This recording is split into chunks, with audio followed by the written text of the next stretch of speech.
Hi, I'm Melissa, and today I'll be reading The Tale of Benjamin Bunny by Beatrix Potter to you. One morning, a little rabbit sat on a bank. He pricked his ears and listened to the trit-trot of a pony. A gig was coming along the road. It was driven by Mr. McGregor, and beside him sat Mrs. McGregor in her best bonnet. As soon as they had passed, little Benjamin Bunny slid down into the road and set off with a hop, skip, and a jump to call upon his relations, who lived in the wood at the back of Mr. McGregor's garden.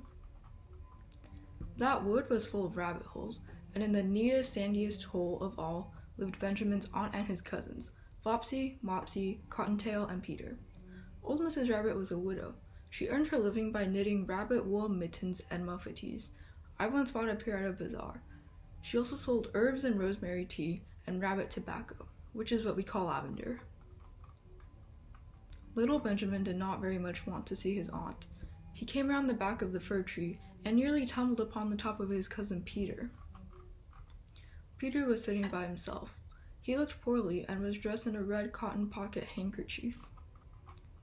"Peter," said little Benjamin in a whisper, "who has got your clothes?"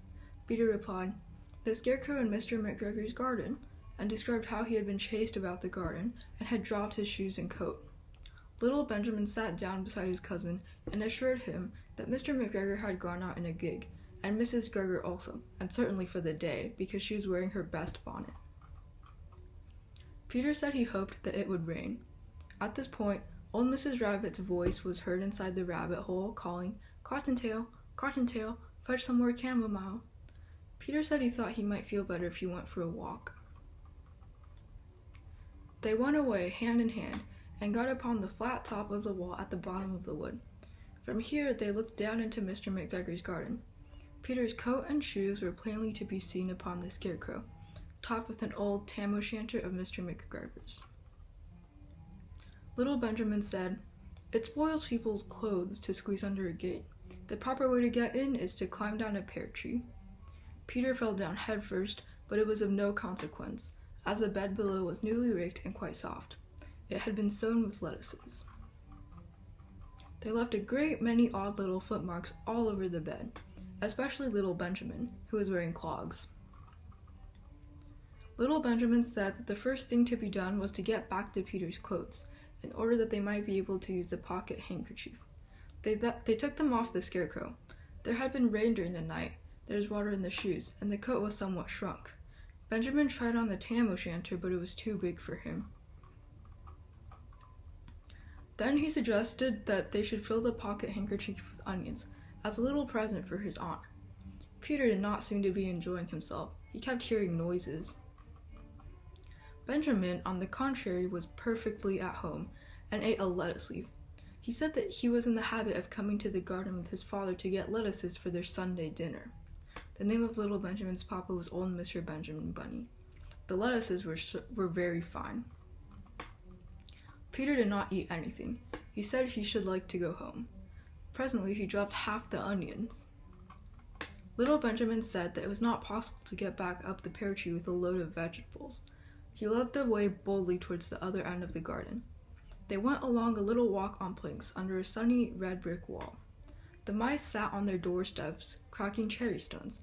They winked at Peter Rabbit and little Benjamin Bunny. Presently, Peter let the pocket handkerchief go again. They got amongst the flower pots and frames and tubs. Peter heard noises worse than ever. His eyes were as big as lollipops. He was a step or two in front of his cousin when he suddenly stopped. "This is what those little rabbits saw around that corner." Little Benjamin took one look, and then, in a half a minute less than no time, he hid himself and Peter and the onions underneath a large basket.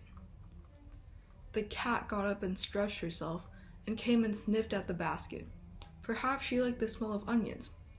Anyway, she sat down upon the top of the basket.